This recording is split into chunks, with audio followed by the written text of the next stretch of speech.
And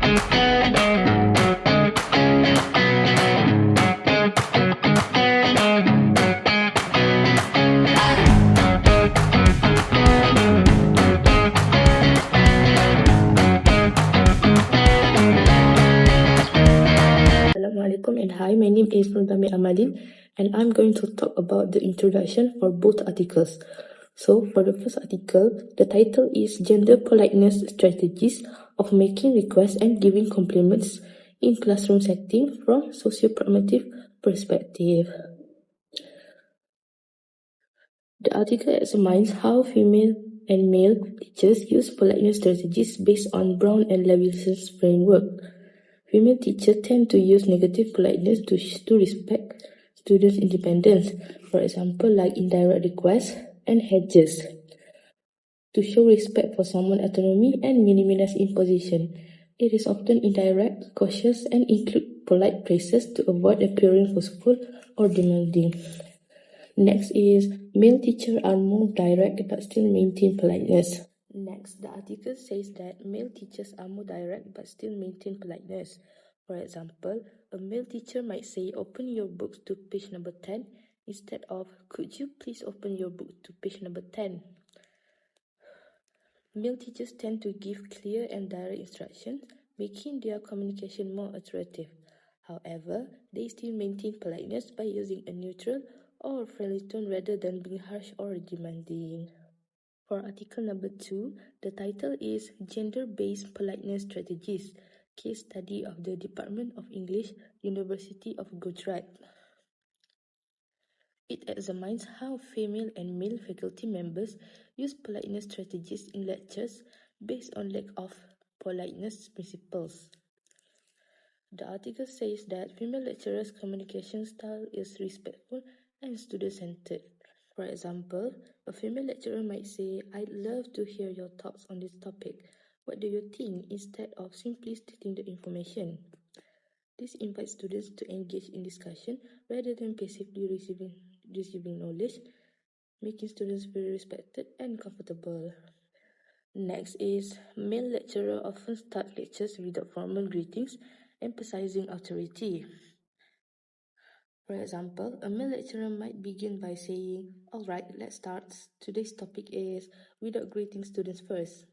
This direct approach signals efficiency and authority, focusing immediately on the lesson rather than personal interaction. That's all from me. I will pass it to Zahra. Recently, gender responses to politeness strategies has become major subject in research project.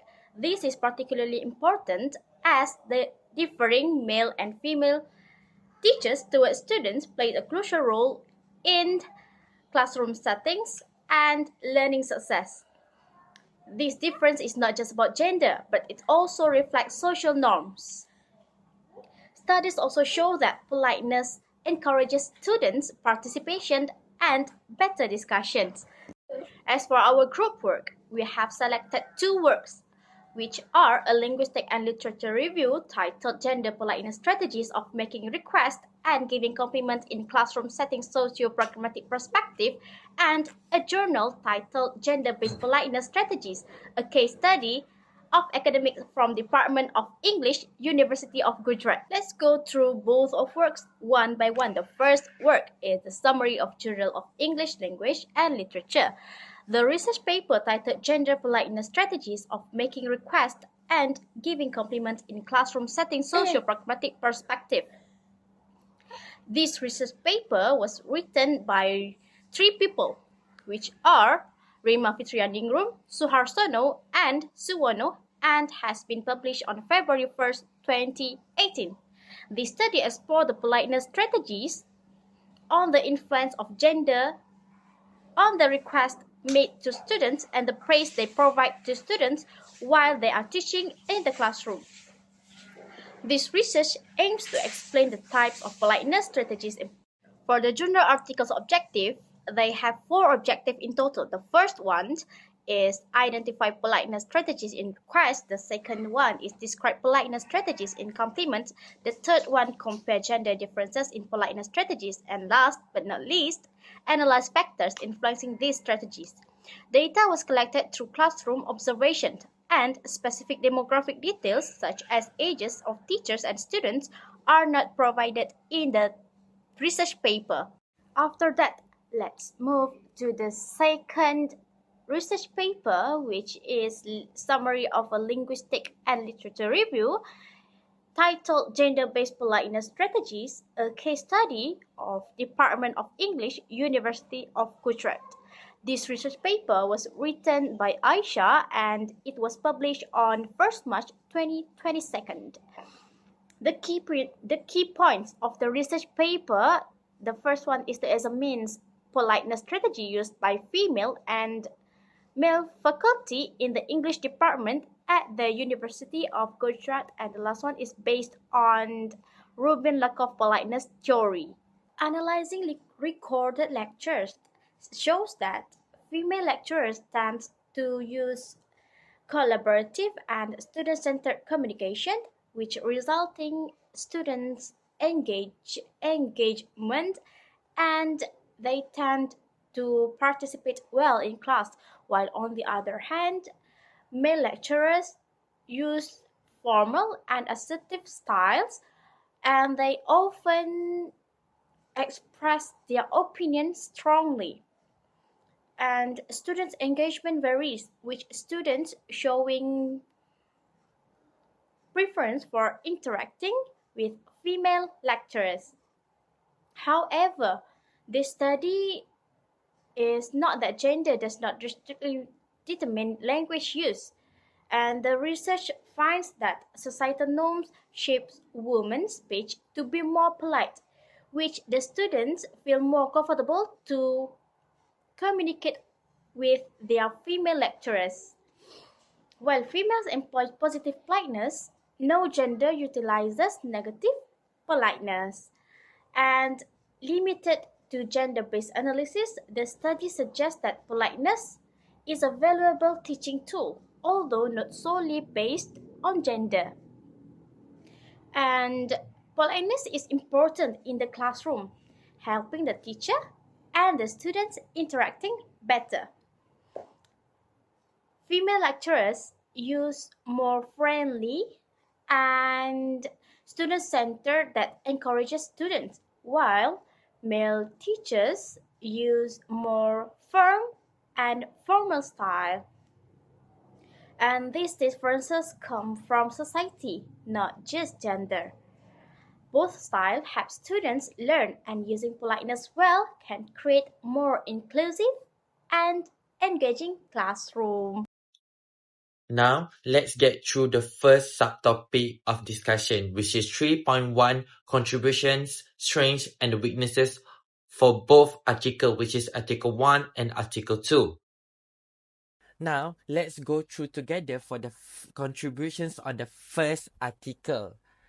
Number 1 is introduce an innovative data sets analysis method. The first article presents a newly developed method for analyzing data sets, enhancing research accuracies and providing a structured approach to a data interpretations. These methodological advancements strengthen the reliability of the research finding. For example, instead of using traditional statistic analysis, the study incorporate a machine learning-based approach to detect pattern in a large data sets, offering a deeper insight into a research subject. Number 2 is fill a gap in existing literature. The article addressed an underexplored area in academic research, expanding the knowledge base and providing fresh perspective that open new venue for a further study. For example, previous study may have focused on small scale of research. This article introduced a large scale empirical data, offering a broader and more comprehensive analysis of the topic. And last but not least, the proposed structured research framework. The article provides a systematic research framework the future scholar can use to conduct similar study. The structured approach ensures consistency and reliability in academic investigations. For example, the article outlines step-by-step methodologies such as data collection technique and analysis tool that other research can adopt and refine in their work. Now, let's go to the strengths and the weaknesses of the first article. Let's go to the strengths of the first article. Number one is well-structured format. The article presents the information in a clear and logical manner, making it easy for a reader to follow the research steps. For example, each section built on the previous one, guiding the reader smoothly from a background to a research to findings. Number two is strong literature review. The study synthesizes a previous research effectively, establishing a credible foundations for its arguments. The article references establish a theory to show how its research contributes to the field. And last but not least, innovative analytic method. The study introduced a unique method for a data analysis, offering a research a new tool to improve their own investigations. For example, it used a AI-based data categorizations instead of manual coding, making it process more efficient. Weaknesses of the first article. Number one is limited scope. The study focused on a narrow topic, making its finding less applicable to a wider audience. If the study only examined one industry, its conclusions may not apply to other fields. Number two is small sample size. The study limited data set reduced the generalizabilities of its conclusions. A study of only 50 participations may not accurately represent an entire population. Last but not least, lack of practical applications. The article does not explore how its finding can be applied in the real-world situations. If the study analyzes workplace productivity but doesn't provide any actionable recommendations, its impact the limited of the situations. Now let's go through the contributions of the second article. Number one is enhanced comparative analysis for a broader understanding. The second article strengthens the research by comparing different contexts, helping research identify similarity, differences, and the pattern across cases. This comparative approach depends the understanding of the subject matter. If one case study examines communication style in a corporate environment and another in an academic setting, the research highlights key difference, helping professionals apply more effective communication strategy in their respective field. Number two is support historical agreement with empirical evidence. The second article does not rely slowly on the theoretical discussions. Instead, it validates its claim with a real-world data, increasing the incredibility and application of its findings. For example, rather than just stating that leadership style impact employee environment motivations, the study provides survey results from multiple organizations, demonstrating a clear link between leadership approach and workplace performance. Last but not least is utilize visual tool for a better presentations. The article made complex data easier to understand by incorporating visual elements such as graphs and charts. This improve reader comprehensions and enhance the overall effectiveness of the research.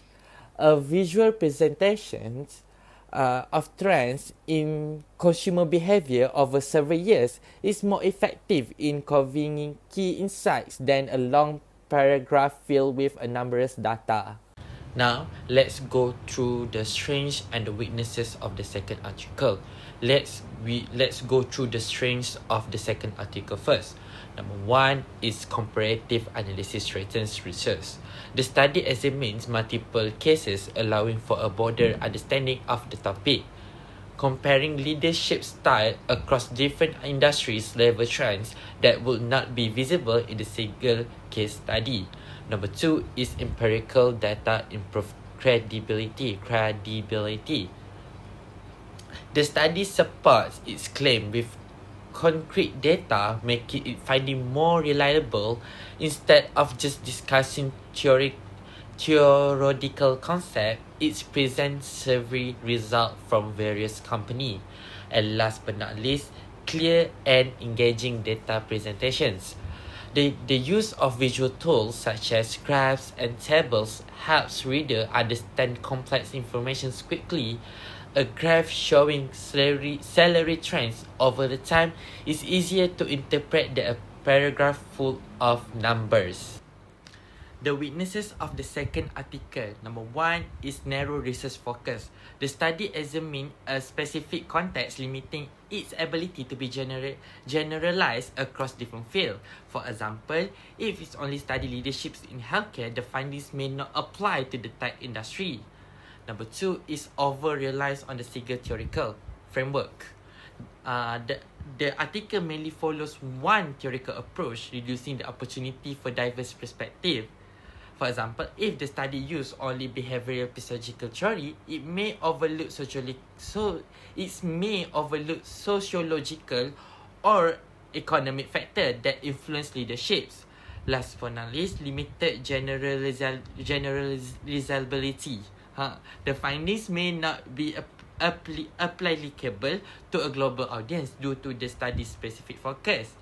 For example, a study conducted in the Western country may not accurately represent a leadership in style in an Eastern cultural setting. Assalamualaikum warahmatullahi wabarakatuh. My name is Muhammad AIMAN and I will talk about finding and implication. Article 1 is about how gender differences affect politeness strategy when requesting and giving compliment among students. The study showed that female teachers use an indirect communication style with filler when speaking. For example, the female teacher we will learn about simple tense. From this, when teacher use we while communicating with student, the student will feel that they are part of the team and at the same time feel less pressure when the teacher include themselves in the process. This can close the gap, reduce barrier, and foster harmonious relationship with student. Female teacher also minimize direct compliment on appearance to avoid unintentional offense because appearance is a sensitive issue that sometimes can be misinterpreted and make students uncomfortable. It is contrast to the male teacher when they favor direct, succinct communication like, I think your answer is wrong, instead of, do you think which one is correct? Ame is playing or Ame are playing. It is because the male teacher's speaking personality is focusing on delivering the core message clearly to their student. They also like to give a compliment to the student appearance because they feel that can make the student happy and help them in the learning process. We are moving to the Article 2. The Article 2 finding is about distinct gender-based communication style among lecturers. From this table, we can see that female lecturers use more politeness strategy rather than a male lecturer.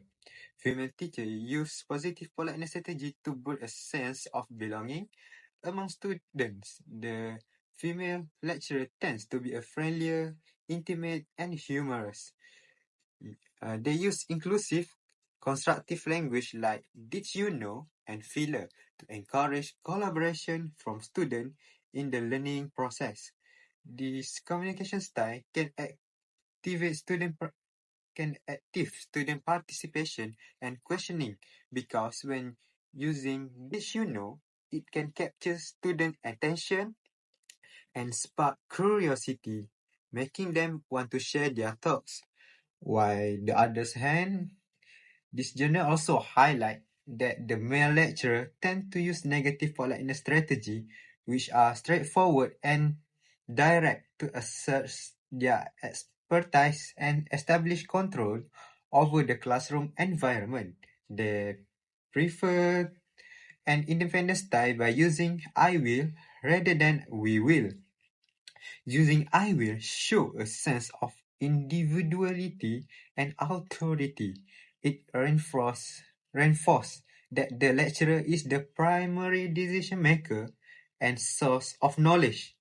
This style establish distance between student and teacher that can be effective in situations where clarity and decisiveness are needed.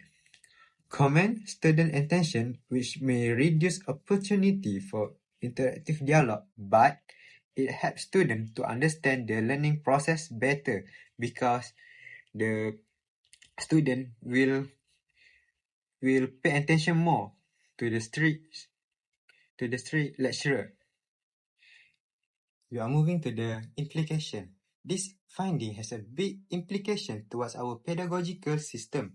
Indirect and inclusive language can enhance student bonding and create a supportive classroom environment. Direct communication aids in clarity, helping students pinpoint what have they learned and keep improving from their mistake. Each communication style have their benefit that may help educational institution tailor professional development. Therefore, by combining strength of both negative and positive politeness strategy, it can create a balanced approach that can optimize teacher-student interaction, at the same time benefiting the overall learning process in the future. For the last subtopic of discussions, we gonna go through future research directions from both articles. Number one is expanding research across different linguistic and cultural settings.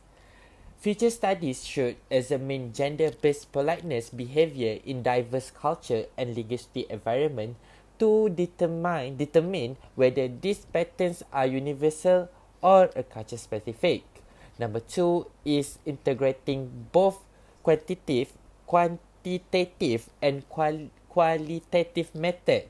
Using both qualitative and quantitative research will provide a more comprehensive understanding of politeness strategy. Qualitative research capture in-depth social interactions, while quantitative analysis provide statistical validations. Let's say that in a future study could combine classroom observations qualitative with large-scale survey quantitative to analyze how male and female teachers communicate differently. And the third one is conducting large-scale survey and experiment. Collecting data from a larger and more diverse sample will help research identify both trends in gender-specific politeness behavior. Let's say that a study involving thousands of students from different universities could help determine if male or and female students can politeness strategies differently across academic disciplines. I will pass to NAJMI for our fourth, fifth, and sixth future research direction from both articles. NAJMI? Okay, thank you, Dee. For the next future research direction is using corpus linguistic for intensive language analysis. Future research should analyze large linguistic databases to identify patterns in gendered language use in academic setting. For example, a corpus analysis of email between male and female professor could reveal differences in how they use politeness markers like please and thank you. Moving to the next point is investigating gender-based politeness in digital communication. As online learning and virtual interaction grow, research should explore how gender politeness behavior adapt to digital platform. A study could analyze how male and female students communicate in online discussion forum versus in-person classroom to see if politeness strategies change. Moving to the last point is examining politeness across social media and workplace communication. With professional and academic interaction increasingly taking place online, research should examine how gender influence politeness in email, virtual meeting, and social media interaction. For example, a future study could compare how male and female employee phrase requests in word email versus face-to-face meeting. That's all for me. I will pass to the Zahra. As for final takeaway, future research should expand its focus by incorporating diverse linguistic and cultural settings, integrating both qualitative and quantitative methods, conducting large-scale studies, and analyzing digital communication. This approach will ensure a deeper understanding of gender-based politeness strategies and their evolution in both traditional and digital environments. Hi, my name is Muhammad ZAMRI and my ID number is KBN230710403. So, for the conclusion part, gender-based politeness strategies shape classroom dynamic, with female educators using indirect speech for engagement and male educators using indirect speech for clarity. These styles, influenced by cultural norm, impact participation and efficiency. Balancing both approaches can create more inclusive learning and warranting further research across diverse contexts.